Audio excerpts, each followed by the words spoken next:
Bom dia! Mais um programa Tempo de Reconstruir, programa da Igreja Batista Atitude Central da Barra. Que prazer estar com você, que alegria! Muito alegre eu estou. Por quê? Porque esse programa foi feito para você. Nós queremos que você entenda os valores de Deus, que você aprofunde a sua intimidade com Deus e que os sonhos mais profundos do seu coração se concretizem na sua história. O programa de hoje está maravilhoso, uma palavra forte para a sua vida e no final eu quero falar sobre a abertura das Olimpíadas, a festa de abertura. Você assistiu? Eu tenho um comentário que eu não sei se você vai concordar, mas eu acho que pelo menos você vai pensar. Eu queria que você não saísse daí. Quero falar sobre a abertura das Olimpíadas. Vou opinar sobre algumas coisas que eu não achei legal e vou falar de algumas coisas que eu adorei. E você, o que você achou? Nem viu? Eu vou te ajudar a pensar sobre isso. Não sai daí que eu já volto.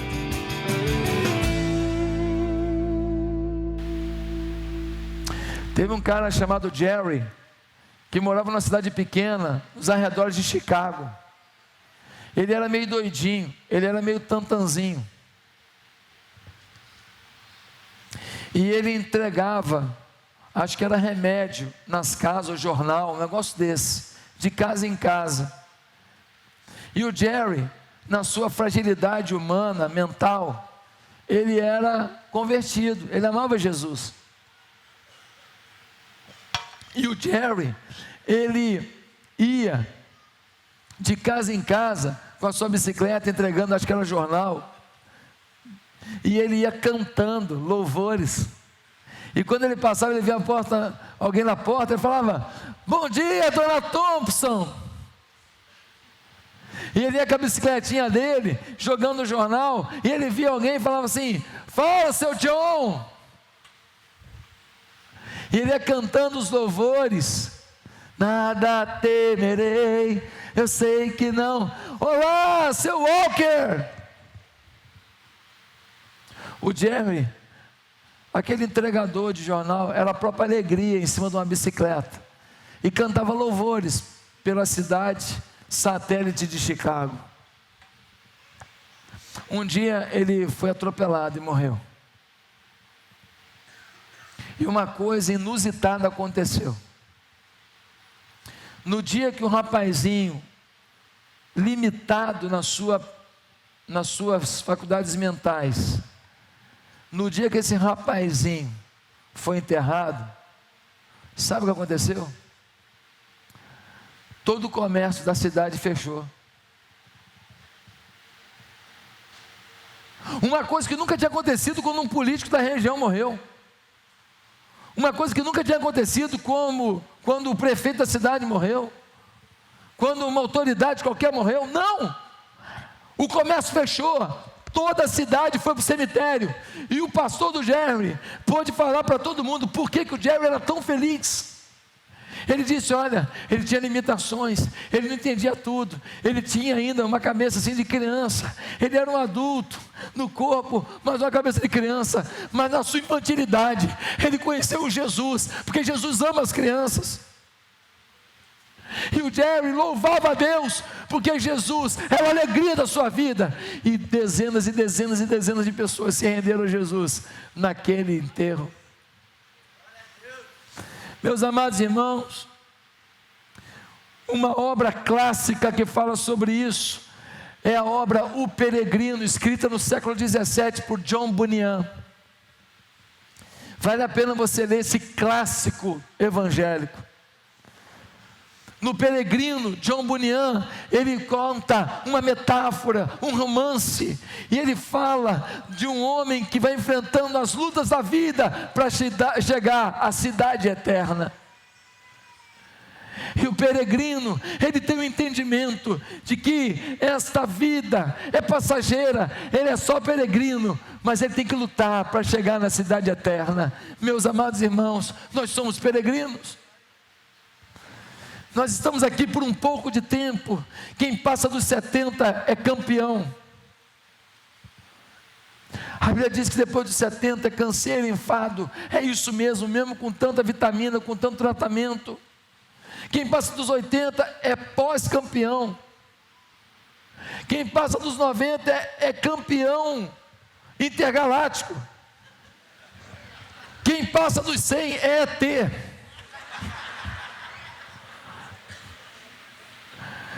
Irmãos, essa vida é muito curta, perto da eternidade. Nós somos peregrinos, nós estamos aqui por um tempo, e o que nós vamos fazer com essa vida? Deus nos dá uma vida, e a gente faz com ela o nosso melhor, e esse melhor vai ser contabilizado diante de Deus, para a gente viver do que a gente produziu com Deus, toda a eternidade. Pastor, estou fazendo um investimento aí para ter uma aposentadoria tranquila. Beleza, vai ter aposentadoria tranquila, mas você vai usufruir dela até 80, 90, 100, se você for a ter. É uma raridade. Mas há um investimento que você vai usufruir eternamente, e esse investimento é você investir sua vida na corrida da fé, para um dia viver na eternidade, na cidade eterna com Cristo Jesus. Aleluia. Um jovem, ele por amar a Jesus, ele foi preso. Foi preso e chegou o dia da sua execução. E no dia da sua execução, ele podia falar: por amar a Jesus eu estou morrendo, e se rebelar, mas não. Ele queria deixar uma marca do seu amor a Deus. Sabe o que ele fez? Ele mordeu o seu pulso até sangrar.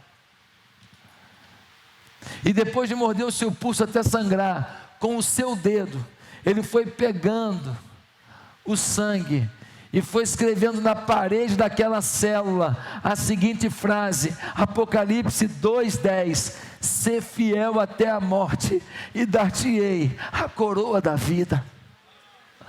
Promessa de Jesus. Com o seu sangue, ele deixou uma marca na parede da célula, para que todo prisioneiro soubesse que, se fosse fiel até a morte, teria a coroa da vida da mão de Jesus.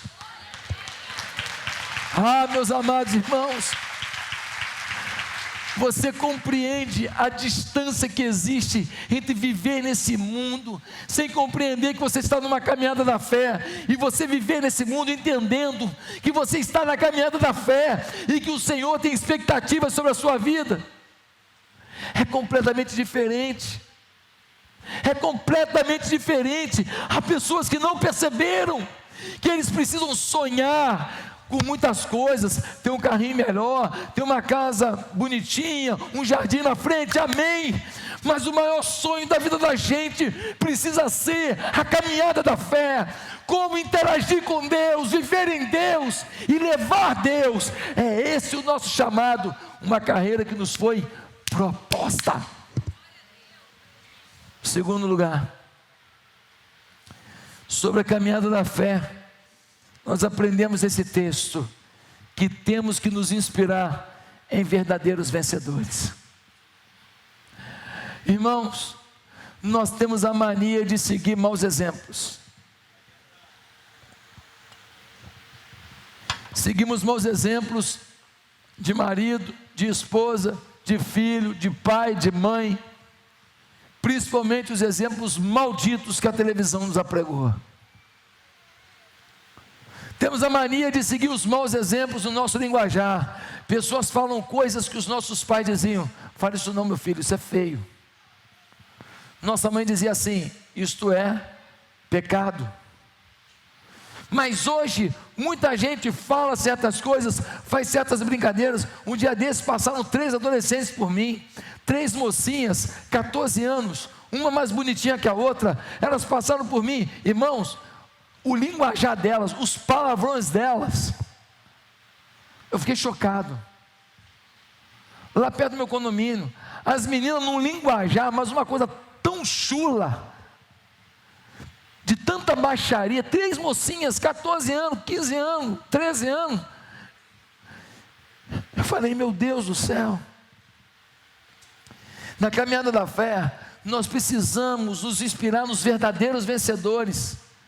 E olha o versículo 1 que vai dizer: portanto também nós, uma vez que estamos rodeados por tão grande nuvem de testemunhas, livremos-nos de tudo que nos atrapalha e do pecado que nos envolve e corramos com perseverança a corrida que nos é proposta. Que nuvem de testemunhas é essa? A nuvem de testemunhas foi relatada no capítulo 11 de Hebreus. No capítulo anterior, o escritor da carta aos Hebreus, ele cita uma galeria da fé, e ele começa a relatar o nome de pessoas que correram a corrida da fé e venceram, pessoas que correram a corrida da fé e prevaleceram. Ele começou a relatar pessoas que deixaram um legado na terra. Por exemplo, eles falam de Abel,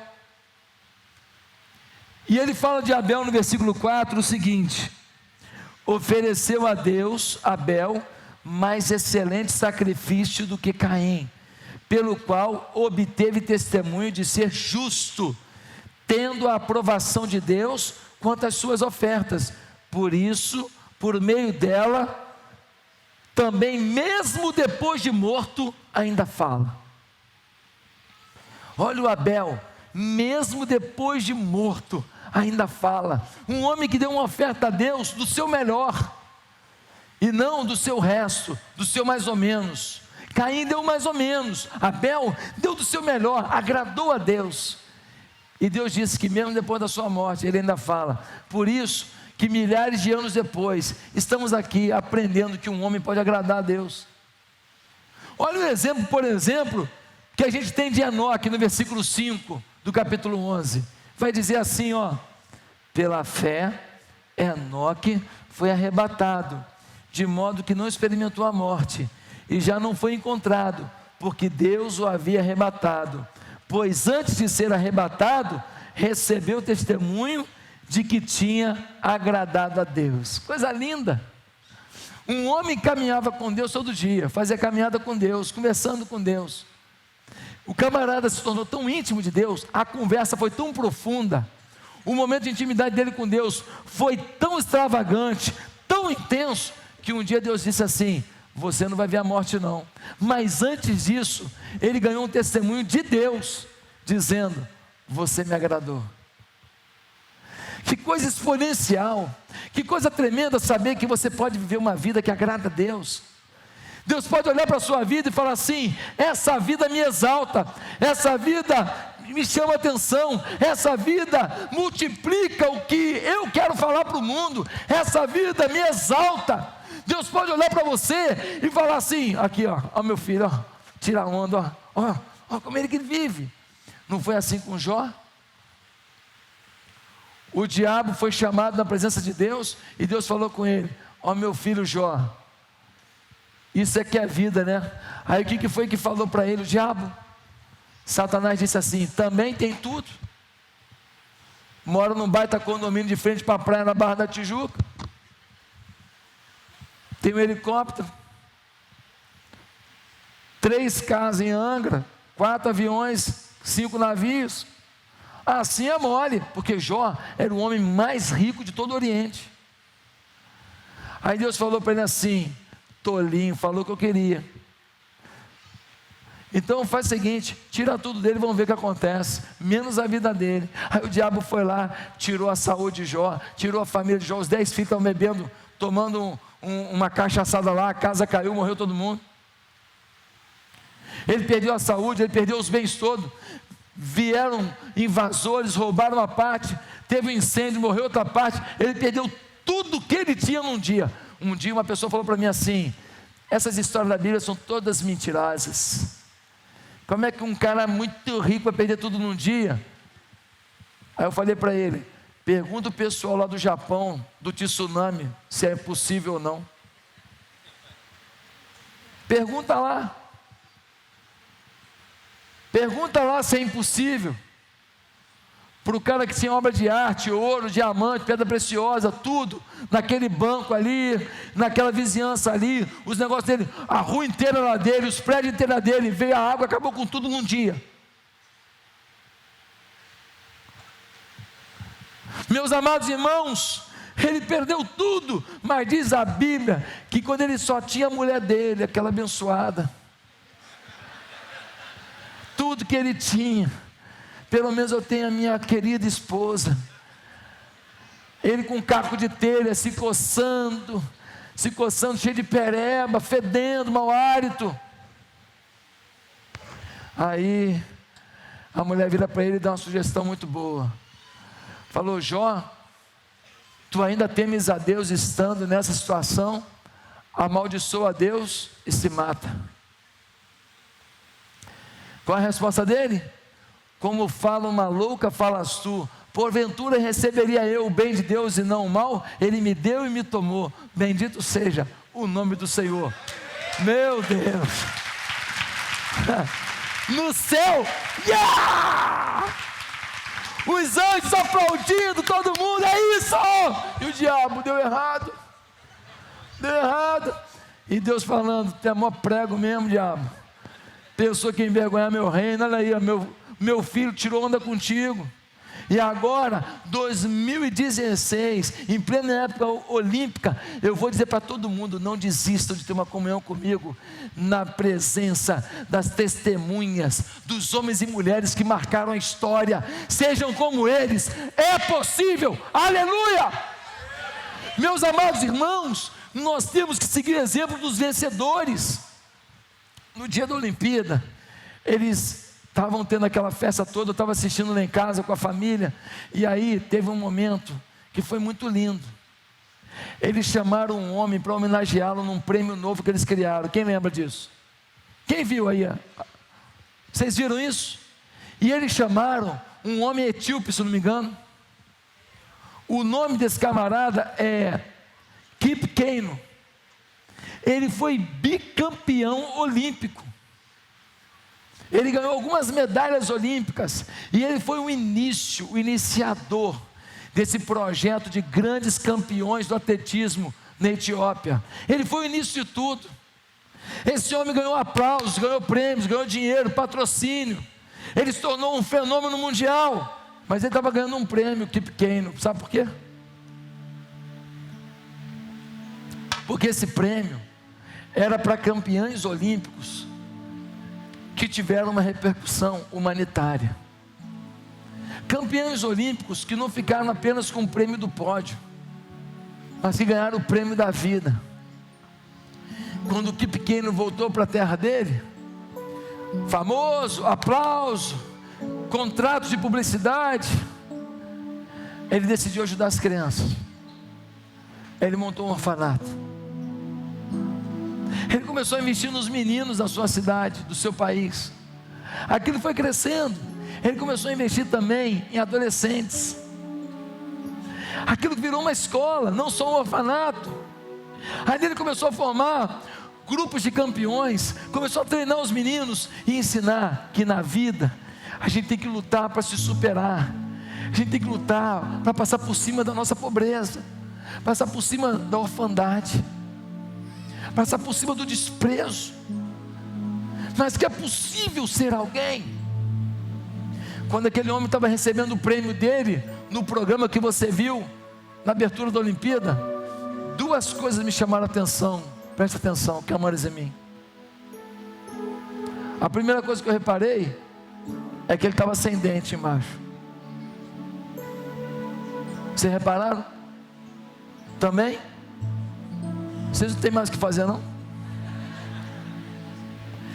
Eu reparei que ele estava sem dente embaixo.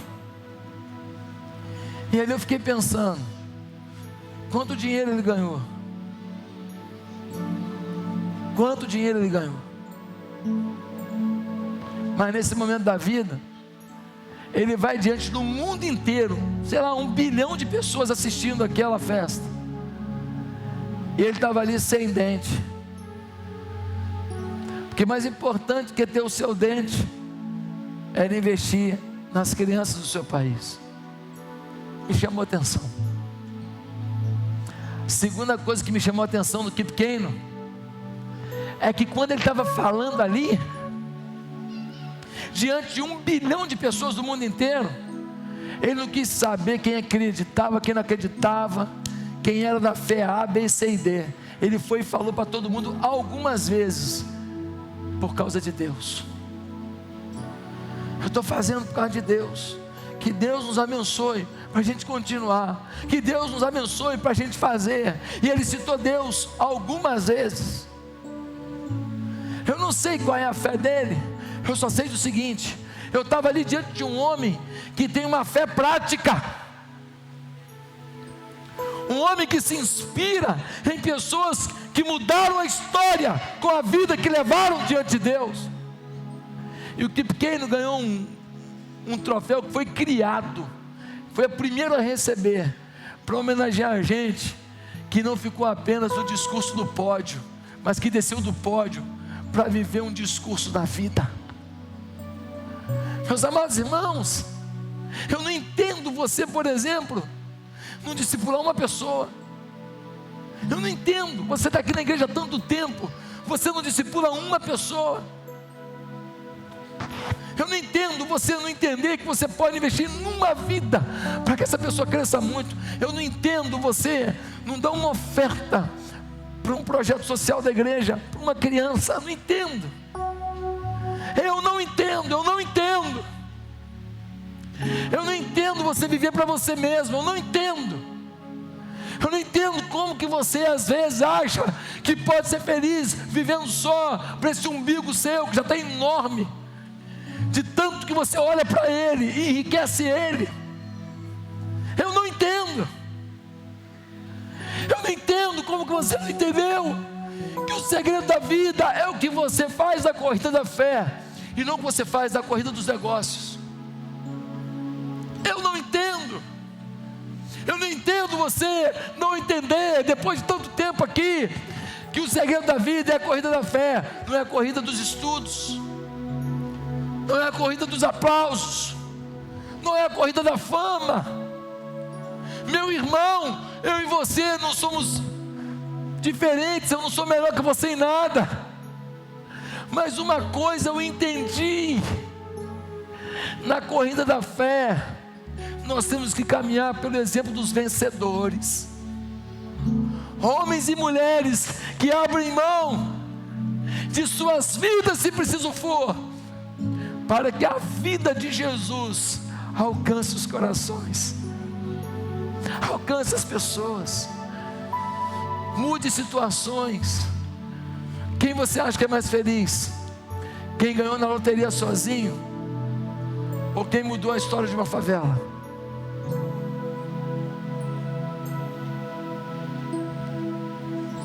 Quem você acha que é mais feliz? Um homem que fica nos hotéis 6 estrelas do mundo? Ou alguém que se sentou diante de 300 crianças para dizer: obrigado, tio, obrigado. Meus amados irmãos, nós temos que caminhar com os vencedores, com o exemplo dessa multidão de homens e mulheres, pela fé Abel, pela fé Raabe, pela fé Moisés, pela fé Abraão. No capítulo 11 tem uma galeria de homens e mulheres que deixaram um legado para a gente imitar. E nós precisamos, diante desse texto, viver isso.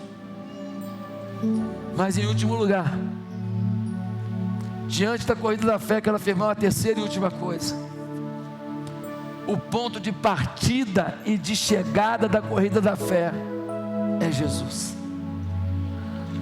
O ponto de partida e o ponto de chegada da fé é o mesmo, é Jesus. Dá uma olhada no versículo 2, diz assim: tendo os olhos fitos em Jesus, autor e consumador da nossa fé, ele, pela alegria que lhe fora proposta, suportou a cruz, desprezando a vergonha, e assentou-se à direita do trono de Deus. Pensem bem naquele que suportou tal oposição dos pecados contra si mesmo, para que vocês não se cansem nem desanimem.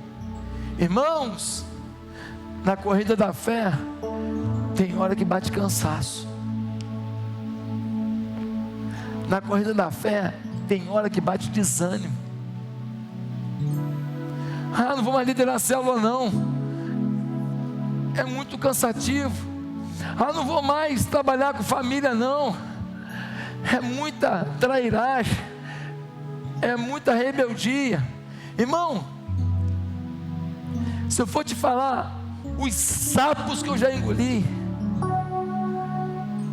meu irmão, um sapo, mas sapo assim, ó, da garganta fica desse tamanho assim, ó. Tem que pular para o sapo descer. Desce, miserável.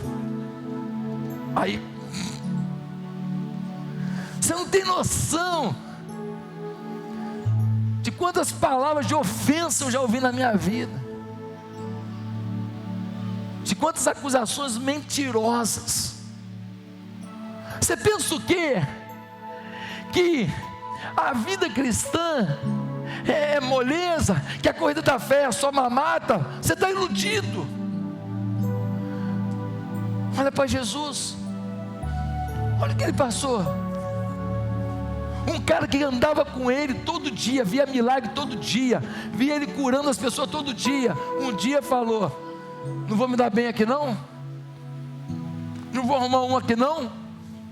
Andar com Jesus é suficiente, eu tenho que arrumar algum. O que ele fez? Vendeu Jesus por quanto? 30 moedas. Dá uma olhada para Jesus.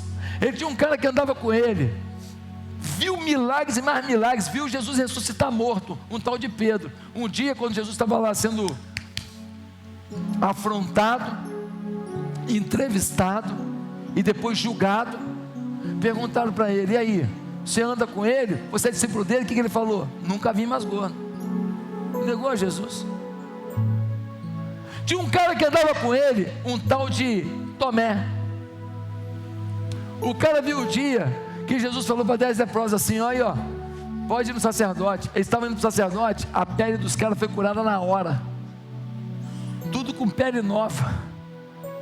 Ele viu no dia que Jesus chegou para um cara com 40 anos, paralítico, falou: levanta. O cara, tuf, tuf, tuf, a perna cresceu, o cara andou. No dia que Jesus morreu, o que ele fez? Entrou em depressão. Falaram para ele: Jesus ressuscitou. Ele falou: é ruim, hein? Jesus está vivo, cara. Só acredito vendo. Irmão, pegaram ele, bateram nele, mataram numa cruz, humilharam. E você acha que com a sua vida vai ser diferente? Se você não sofre nada pelo amor de Jesus, eu queria te falar uma coisa: na vida todo mundo vai ter sofrimento. Se não for pela causa de Jesus, vai ser pela causa da sua vida.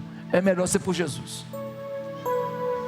Se não for por Jesus, irmão, você só vai ter problema que você vai arrumar, porque sofrimento faz parte da vida.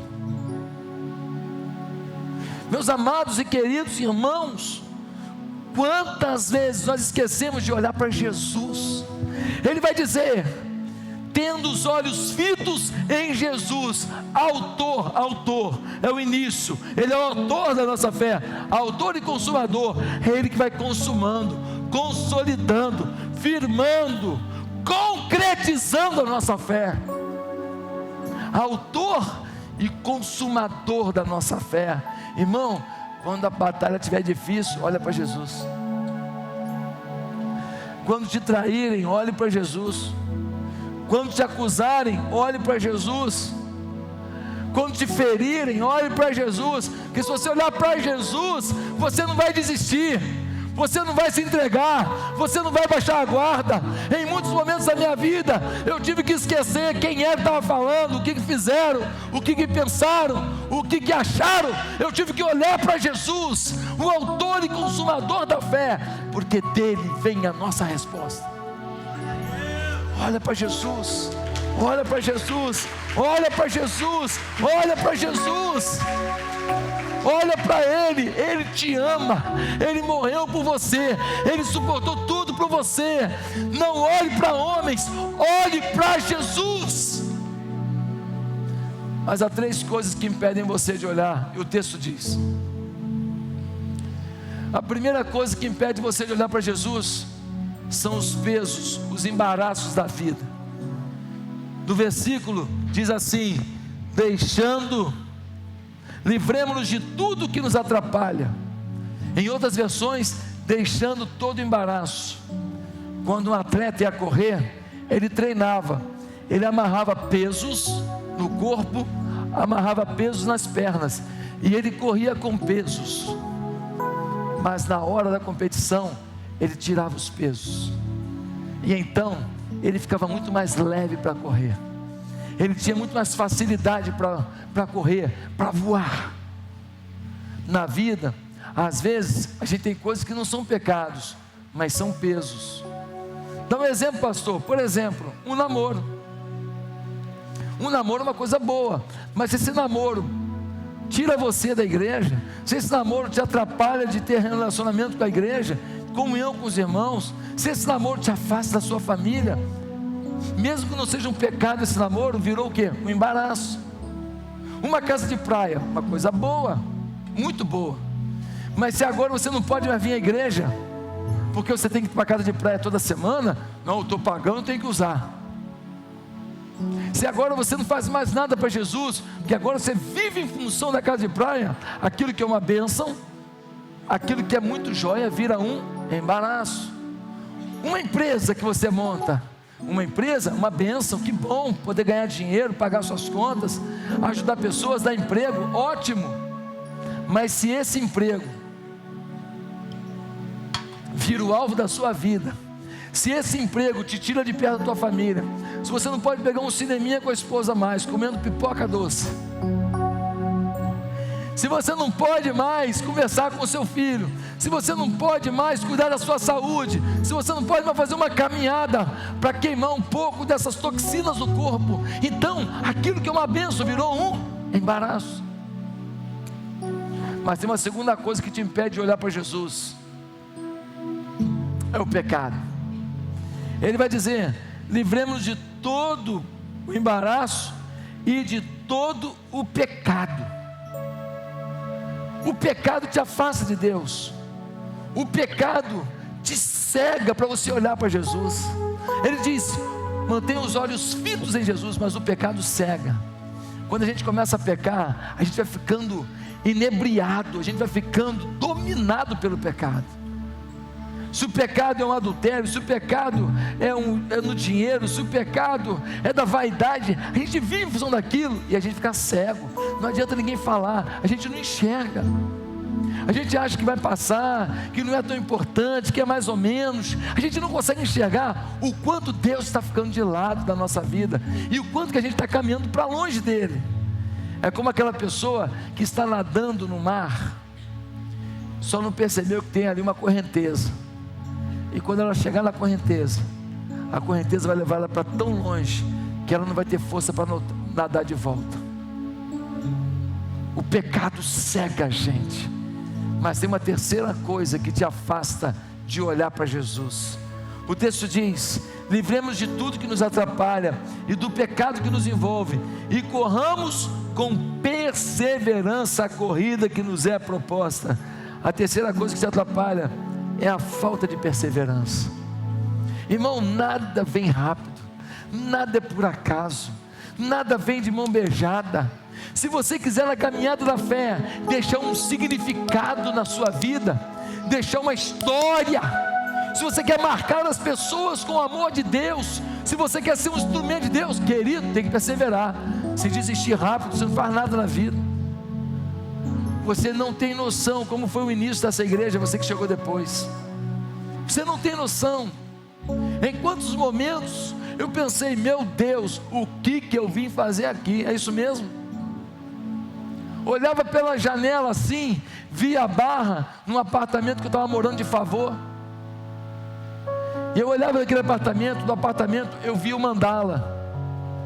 E eu orava: Deus, me ajuda a ganhar pessoas para Jesus aqui. Deus, por onde eu começo? Como eu posso contactar as pessoas desse bairro, meu Deus? Irmãos, tem que haver perseverança. E eu concluo contando uma história. Diz que um casal passou por um acidente aéreo, mas viveram. ficaram quebrados no hospital muitos meses. Depois de muitos meses, o casal saiu do hospital. O homem ficou muito grato por ter saído do hospital e ter vivido depois de um acidente aéreo. Então, ele decidiu viver a melhor fase da sua vida a partir daquele momento. Ele decidiu se doar para as pessoas, ele decidiu falar de Deus para as pessoas, ele decidiu ajudar pessoas, ele decidiu abraçar mais as pessoas, ele decidiu viver com Deus intensamente. Ele ficou empolgado pelo milagre de ter vivido após um acidente aéreo. Mas a mulher dele, depois do acidente aéreo, ela ficou muito triste. Ela falou: eu quase morri, é muito perigoso sair de casa, um acidente pode acontecer a qualquer momento. E ela se trancou no quarto, e a depressão tomou conta dela, e ela começou a ficar triste, ela começou a não se cuidar mais, ela foi atrofiando como pessoa, ela foi atrofiando como ser, e ela parou ali a sua história. A minha pergunta para você hoje é: o que você vai fazer diante da corrida da fé? O que você vai fazer diante das suas lutas e dificuldades? Você vai agradecer a Deus por ter uma chance e vai viver o melhor de Deus? Ou você, diante dos obstáculos da vida, ao invés de superá-los, você vai se apegar com Deus e deixar que Deus traga para você a sua resposta? Você está querendo uma resposta de Deus para depois se apegar com Deus? Você fez o caminho errado. Você está querendo que depois da tua resposta vir, então você vai se dedicar a Deus e ser o crente mais abençoado da igreja? Acorda! Seja que Deus traz a tua promessa. Viva que Deus traz a tua resposta. Ande com Deus, corra com Deus, que Deus ajusta a tua tenda, a tua família, os teus negócios, a tua casa. Quem crê nisso? Então hoje, querido, corra a corrida da fé, crendo que nós temos que estar olhando para o autor e consumador da nossa fé, Jesus, e que Ele nos abençoe. Amém. Glória a Jesus.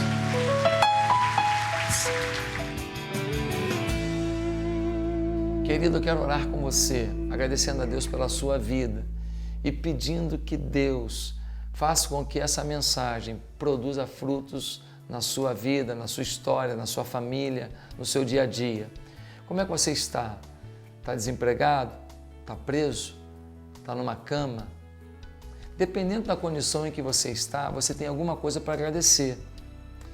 Dependendo da condição em que você está, você tem alguma coisa para suplicar. Eu não sei qual é a sua realidade, mas Deus sabe. Eu queria orar com você, agradecendo e suplicando. Mas não faça desse momento apenas um momento de participação comigo. Faça desse momento um momento da sua oração, no seu íntimo, em direção a Deus. Vamos orar? Senhor meu Deus, eu te agradeço tanto por esse programa de televisão, que está no ar devido ao teu amor por nós. E também porque pessoas têm colaborado conosco, contribuído conosco. Hoje, eu quero pedir em nome de Jesus, que cada pessoa que me assiste agora, que tenha uma visitação do céu, uma visitação do teu amor. Deus, em nome de Jesus, cura o enfermo que me vê agora. Abençoa, Deus, uma pessoa que está com o coração assim, angustiado, que possa liberar essa dor. Deus, restaura os casamentos, que venha humildade, que venha, Deus, paixão no coração agora e não arrogância. Senhor, abre portas de emprego, ou talvez abre a porta de uma empresa que ele vai montar, uma ideia que ele vai ter. Senhor, supra as nossas necessidades. e arranca da miséria, arranca da droga, arranca da bebida todos os familiares daqueles que oram comigo agora. Que haja, ó Deus, libertação. No nome de Jesus nós oramos. Amém. Querido, o programa está no ar porque tem gente ajudando. Entre agora em tempodereconstruir.tv. Vai lá no site tempodereconstruir.tv e você clica em contribuição. Nos ajude. Você pode pagar com boleto bancário, cartão de crédito ou depósito em conta corrente. Sua ajuda será vista no céu. Não há quem contribua por uma obra que é de Deus, que não seja retribuído. Mais tem Deus para nos dar do que a gente para devolver. Saiba disso, creia. Há uma bênção na oferta generosa para a obra de Deus. Talvez você, empresário, possa até ser um patrocinador do programa e ter a sua empresa associada, sendo aqui anunciado o seu comercial. Entre em contato conosco, liga aqui para a igreja, peça para falar com a Danusa. Então você vai passar seus dados, nós vamos ligar para você e nós vamos então fazer uma parceria com você, tá bom? Fica aí o meu recado para o seu coração. E você já sabe, né? Que tem culto hoje às 11 horas e outras às 19 horas. Vem para cá, faça uma visita à Igreja Batista Atitude aqui na Barra da Tijuca. Ou então, vá na Igreja Batista Atitude de Vargem Grande ou de Duque de Caxias. São as duas unidades que nós temos aqui no Rio. E temos também agora, em breve, uma unidade que está sendo aberta em Guaratiba e outra na Zona Sul. Você quer participar desse projeto? Faça o contato conosco, manda um e-mail para cá, manda um e-mail aqui para a igreja, secretaria@ibatitude.com.br, secretaria@ibatitude.com.br, dizendo, olha, eu quero participar desse projeto, tanto em Guaratiba quanto na Zona Sul. E você vai estar participando de um sonho de Deus conosco. Que Deus te abençoe muito, tá bom? Fique agora com a palavra direta sobre a festa de abertura da Olimpíada. A palavra direta de hoje é sobre a abertura das Olimpíadas. Bem, essa Olimpíada trouxe muitas palavras negativas. Não faltaram pessoas para falar que era um absurdo, que a Olimpíada significava corrupção, significava manipulação, que ia ter terrorismo, que a Olimpíada ia ter isso e aquilo e aquilo outro. Quantas pessoas torcendo contra? Eu realmente não entendo muito bem isso, por quê? Porque para mim a Olimpíada é esporte. Esporte é vida, esporte é superação, esporte ajuda muita gente a sair das drogas, a sair da miséria, esporte promove no ser humano a capacidade de lidar com perdas, porque no esporte você mais perde do que ganha, né? Você mais perde que ganha. A verdade é essa, todo esportista mais perde que ganha. Então ele aprende a lidar com as perdas, com as diferenças, com as dificuldades. Então assim, eu sou um fã do esporte e nessa Olimpíada já fui assistir algumas coisas, realmente para mim está sendo muito legal essa interação dos povos em torno do esporte, não em torno de interesses comerciais, não em torno de interesses religiosos, não em torno de guerra, não em torno de produção de gases que poluem o nosso planeta, mas em torno do esporte, do congraçamento do esporte. Isso para mim é maravilhoso. Agora, quando veio a abertura das Olimpíadas, aquela festa que foi feita, o que aconteceu? De 10 mil convites por dia, começou a vender 100 mil. Todo mundo começou a se interessar pela Olimpíada de novo. Por quê? Porque a Olimpíada, aquela abertura que foi feita, foi muito linda. Ela resgatou na gente aquele sentimento de que a gente sabe fazer bonito, de que a gente não é tupiniquim não, que a gente não é vira-lata não, que a gente é um povo criativo, inteligente. Você sabia? Bem, essa informação foi falada pelos 4 cantos aí. Se é verdadeiro ou não, não tenho certeza. Mas foi dito para os 4 cantos que nós gastamos na abertura da Olimpíada 10% do que Londres gastou. 10%. Você tem noção do que é isso? 10%. E fizemos uma festa linda que encantou o mundo. Eu gostei demais.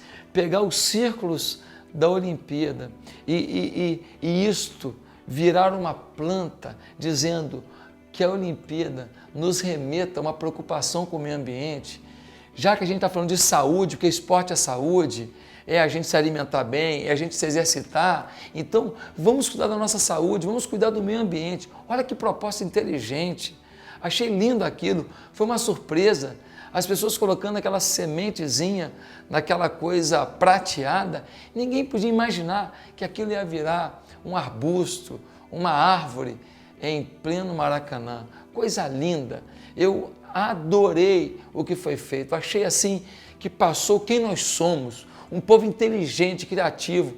E eu, quando vi aquelas imagens do Cristo Redentor, assim, verde e amarelo, sabe? Com aquele Maracanã pegando fogo, como se fosse a tocha do Espírito Santo sendo acesa, eu me apaixonei mais ainda pela minha cidade. Eu me apaixonei ainda mais, eu amo essa cidade, com favela, com violência, com problema, com trânsito. Eu amo essa cidade. Eu estou mais decidido ainda a mudar a história dessa cidade. Eu vou lutar ainda mais, eu vou orar ainda mais pelo prefeito, vice-prefeito, os vereadores, as autoridades, os juízes, os desembargadores. Eu vou lutar ainda mais pela minha cidade. Eu me apaixonei ainda mais. Por quê? Porque eu vi a beleza do meu Rio, a beleza da minha terra, minha terra. Eu não moro no Japão. Se eu morasse no Japão, eu tinha que amar o Japão. Eu amo o meu país, eu amo a minha cidade. Eu vou lutar por ela, eu não vou entregar de mão beijada. Eu não entrego a minha família, eu não vou entregar a minha cidade. O diabo vai perder a guerra nesse lugar, vai perder em nome de Jesus. Agora, gostei de tudo? Não. Tem um detalhe ou outro que, para mim, não foi tão legal. Por exemplo, eu acho que determinados artistas, eles não têm determinada força como artista para serem honrados num evento como esse que representa o país. Quem escolheu um ou outro, eu não escolheria. Não vou citar nomes por uma questão de ética, tá certo? Então, eu faria algumas mudanças em termos de quem representa o país. Não estou falando de colocar cantor evangélico, não estou falando aqui como pastor, estou falando como carioca, como cidadão.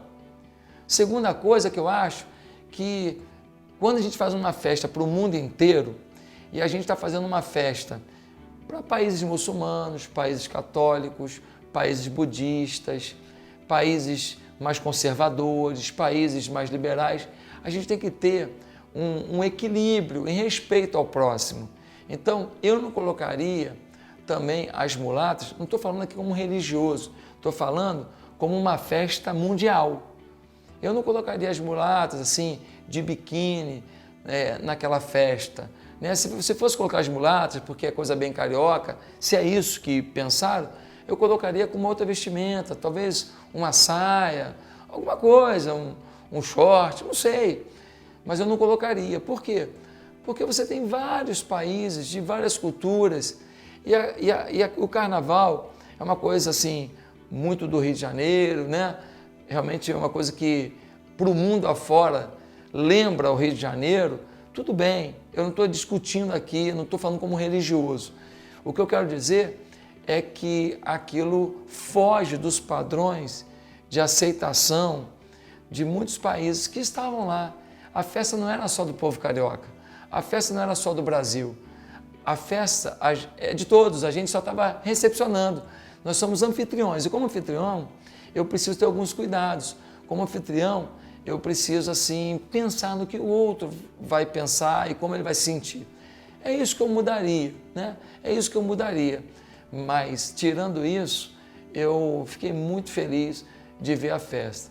Eu sei que aqueles que idealizaram a festa talvez tentaram passar algumas outras coisas que eu ouvi nos bastidores, mas eu nem vou comentar não, porque eu não vou dar ibope para essa manipulação, para um pensamento um pouco distorcido sobre a sexualidade que alguns tentaram passar na Olimpíada.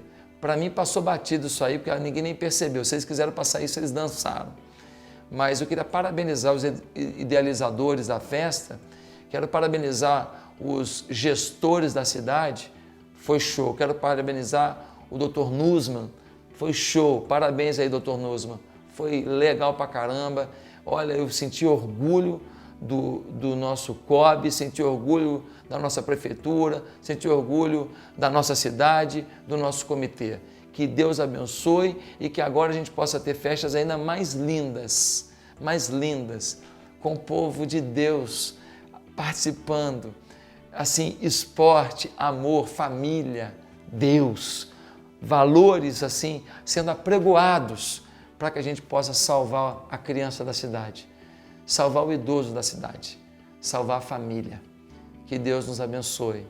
Amém.